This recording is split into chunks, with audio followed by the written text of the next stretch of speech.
അനീഷ് പാതിരാത്രിയിൽ ജയിലിൽ കിടന്ന് ശരത്തിനെ ചൊറിഞ്ഞ് അങ്ങ് ഇല്ലാണ്ടാക്കി കളയുന്നുണ്ട്. അനുമോൾ ജയിലിൽ കയറിയത് പ്ലാച്ചീനെയും കൂടെ എടുത്തുകൊണ്ടാണ്. അതായത് അനുവിൻ്റെ ആ ഒരു പാവയുടെ പേര് പ്ലാച്ചി എന്നാണ് അനു ഇട്ടത്. അതിനെ എടുത്തുകൊണ്ടാണ് അനു ജയിലിൽ കയറിയത്. അപ്പോൾ ഇവർക്ക് ടോയ്ലറ്റിൽ പോകാനായിട്ട് ശരത്തിനെ ജയിൽ തുറക്കാൻ വിളിക്കുന്നു. ശരത്ത് വന്ന് ജയിൽ തുറന്നു കൊടുക്കുന്നുണ്ട്. അപ്പോൾ ടോയ്ലറ്റിൽ പോകുമ്പോൾ വരെ അനു ആ പ്ലാച്ചീനെ എടുത്തുകൊണ്ടാണ് പോകുന്നത്. അപ്പോൾ ശരത്ത് അവിടെ ഓപ്പോസിറ്റായിട്ട് ഇരിപ്പുണ്ട്. ഈ പ്ലാച്ചീനെയൊക്കെ അനു എടുത്തുകൊണ്ട് പോകുന്ന സമയത്ത് അപ്പം അനീഷ് ശരത്തിനെ ചൊറിയാൻ വേണ്ടി പറയുകയാണ്, പ്ലാച്ചീനെയൊക്കെ ഇങ്ങോട്ട് കയറ്റാനൊന്നും പറ്റത്തൊന്നുമില്ലായിരുന്നു. ഇതൊക്കെ വെറും ശരത്തിൻ്റെ കഴിവുകേടാണ്, ക്യാപ്റ്റൻ്റെ കഴിവുകേടാണ് പ്ലാച്ചീനെ ഇതിൻ്റെ അകത്ത് കയറ്റാൻ കാരണം. ക്യാപ്റ്റൻ്റെ കഴിവുകേടാണ്. ഇത് തന്നെ റിപ്പീറ്റ് ചെയ്ത് പറഞ്ഞുകൊണ്ടിരിക്കുകയാണ്.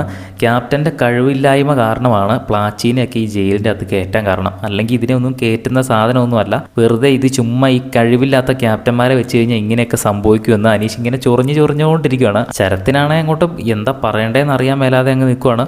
നിനക്ക് പിന്നെ ഭയങ്കര കഴിവാണല്ലോ, കഴിവൊക്കെ ഞാൻ കാണുന്നുണ്ടെന്ന് ശരത്ത് തിരിച്ചും പറയുന്നുണ്ട്. പക്ഷേ അനീഷ് അത് അവിടെ കൊണ്ടൊന്നും നിർത്തുന്നില്ല. വീണ്ടും ഇത് ഇങ്ങനെ പറഞ്ഞുകൊണ്ടിരിക്കുക. ക്യാപ്റ്റൻ്റെ കഴിവില്ലായ്മയാണ് പ്ലാച്ചി ജയിലിൽ കയറിയതെന്നൊക്കെ പറഞ്ഞ് വെറുതെ രാത്രിയിൽ ഇങ്ങനെ ചൊറിഞ്ഞുകൊണ്ടിരിക്കുകയാണ് ശരത്തിനെ.